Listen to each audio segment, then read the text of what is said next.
This man can catch a bullet with just a pair of disposable chopsticks. The assassin organization even launched a staggering 10 billion yen bounty on his head. But today, Sakamoto met another version of himself. This double not only had the same build but also mirrored his speed perfectly. Under the stunned gazes of Shin and Lu Xiaotang, the two identical Sakamotos stopped simultaneously, and the imposter reverted to his true form. It turns out he was Nagumo, Sakamoto's former junior. Not only is he a compulsive liar who loves playing pranks, but he also possesses perfect disguise abilities. Even Shin's mind reading couldn't see through his thoughts. Nagumo's arrival was to warn Sakamoto about the 10 billion yen bounty. While Shin and Lu Xiaotang were skeptical, a pizza deliver man, who was actually an assassin, walked in and held a massive blade to Nagumo's neck, threatening everyone. Seeing this, Sakamoto and Lu Xiaotang just kept eating pizza inside, completely ignoring the fool. The assassin felt insulted, but before he could act, Nagumo broke free and executed a precise chokehold. At Sakamoto's request, he only choked him unconscious. Before leaving, he warned Sakamoto that future assassins wouldn't be low-level thugs like this. If he continued his peaceful retirement without taking lives, he might meet a very ugly end.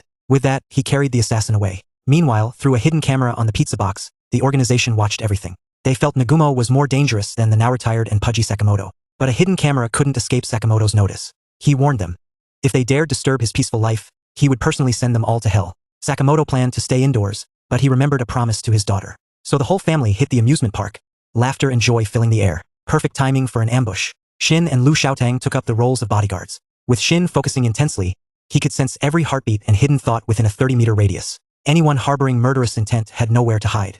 Soon, Shin caught someone stealthily approaching and relayed the target's position to Sakamoto over the radio. Meanwhile, Lu Xiaotang distracted the mother and daughter. The assassin, disguised as a janitor, crept closer, assured his plan was flawless. But little did he know, Sakamoto couldn't be bothered to glance his way. When the knife came swinging, Sakamoto casually snatched a pen from the assassin's chest pocket, dodged the deadly blade, and ended the fight with a single swift stab. Park staff smoothly carted the fallen assassin away, while the mother and daughter remained blissfully unaware of the chaos beside them. Fast forward.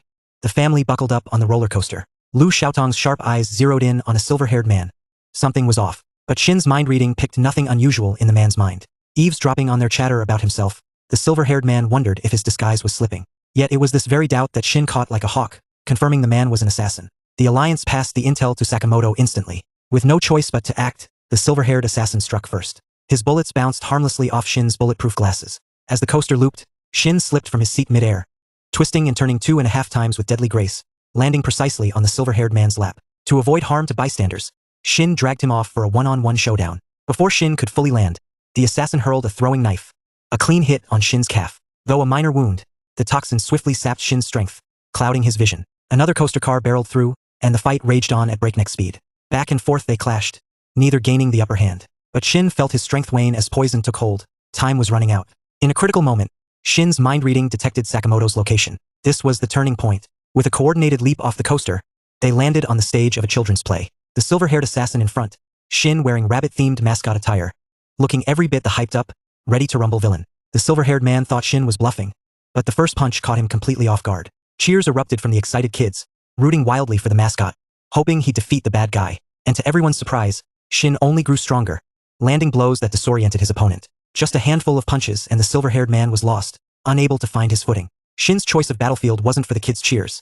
It was because Sakamoto sat in the audience, ready to guide him through the radio all along. Shin followed each command without hesitation. The silver-haired assassin fought fiercer than ever, his every move predicted despite the poison's grip. Sliding off the mascot suit, he was shocked to see Shin hadn't even flinched. This was no ordinary fight. It was a battle of wills, and Shin was ready to show why.